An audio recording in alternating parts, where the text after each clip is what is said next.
رکھتا ہے۔ تو اب علامہ محمد اقبال بھی ایک مسلمان کو شاہین قرار دیتے ہیں کہ ایک مسلمان کی کبھی چھوٹی سوچ نہیں ہو سکتی، کیونکہ آپ نے خود فرمایا تھا کہ نہیں ہے تیرا نشیمن کسرے سلطانی کے گنبد پر، تو شاہی ہے بسیرا کر پہاڑوں کی چٹانوں پر۔ کہ آپ نے فرمایا کہ مسلمان کا جو بچہ ہوتا ہے وہ اتنا دلیر اور بہادر ہوتا ہے کہ وہ تو بلندیوں کے اوپر چلا جاتا ہے۔ وہی آپ لوگ ہیں، وہی آپ مسلمان ہیں، وہی آپ ہیں جن کو رب ذوالجلال نے بہت زیادہ نعمتیں دے کر بھیجی ہیں۔ کہا جاتا ہے کہ کسی پہاڑ کی چوٹی پر ایک شاہین رہا کرتا تھا۔ اب وہ ایک دن آ کے اپنے گھونسلے میں بیٹھتا ہے، اور جیسے ہی گھونسلے میں بیٹھتا ہے اس کا پاؤں اس کے ایک انڈے کو لگتا ہے، جس کی وجہ سے انڈا وہ وہاں سے پھسلتا ہے اور نیچے آ جاتا ہے۔ جس جگہ پہ وہ انڈا گرتا ہے وہ جگہ مرغیوں کا مرغ خانہ ہوتی ہے۔ اب وہی انڈا جب نیچے گرتا ہے تو وہ مرغیوں کے انڈے کے ساتھ آ کے رک جاتا ہے۔ اب مرغی آتی ہے اور اس کے اوپر بیٹھ جاتی۔ کچھ دنوں کے بعد انہیں انڈوں سے کچھ بچے نمودار ہوتے ہیں، کچھ چوزے پیدا ہوتے ہیں، اور وہ بھی وہ جو شاہین کا انڈا تھا انہی میں سے بھی ایک چوزا نکلتا ہے، ایک شاہین پیدا ہوتا ہے۔ اب وقت گزرتا رہتا ہے اور وہ انہی کے ساتھ اپنی زندگی گزر بسر کرتا رہتا ہے۔ آہستہ آہستہ بڑھتے بڑھتے بڑھتے ایک دن ایسا آتا ہے کہ وہ بہت انرجیٹک ہو چکا ہوتا ہے۔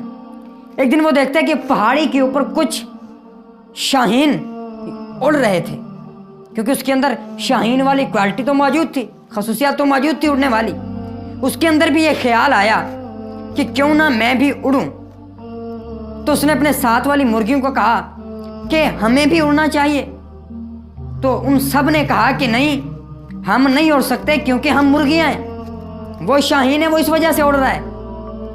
اب وہ شاہین کا بچہ وہ کہتا ہے کہ میں بھی اڑوں گا، میں بھی آپ کو اڑ کے دکھاؤں گا، اور یہ اپنی زندگی میں وہ ایک مقصد بنا لیتا ہے۔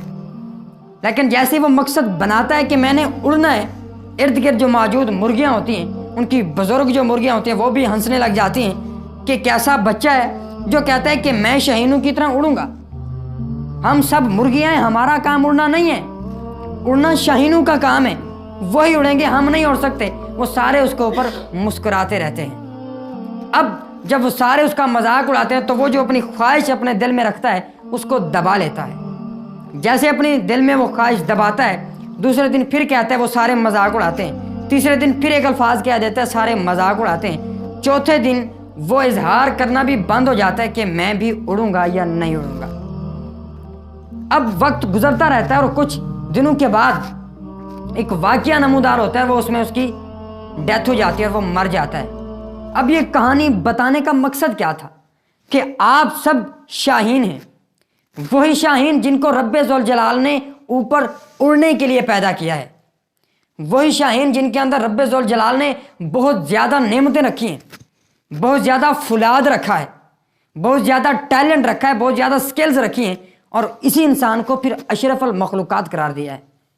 تو آج اسے اپنی زندگی میں جانیے کہ آپ شاہین ہیں، آج اسے اپنی زندگی میں ایک وسیع مقصد بنائیے اور اپنے پروں کو کھولیے اور اپنی اڑان کو سٹارٹ کیجیے، کیونکہ آپ کو رب نے وہ بنایا ہے جو کوئی اور نہیں ہے، آپ کے اندر وہ خصوصیات ہیں جو کسی اور کے اندر نہیں ہیں۔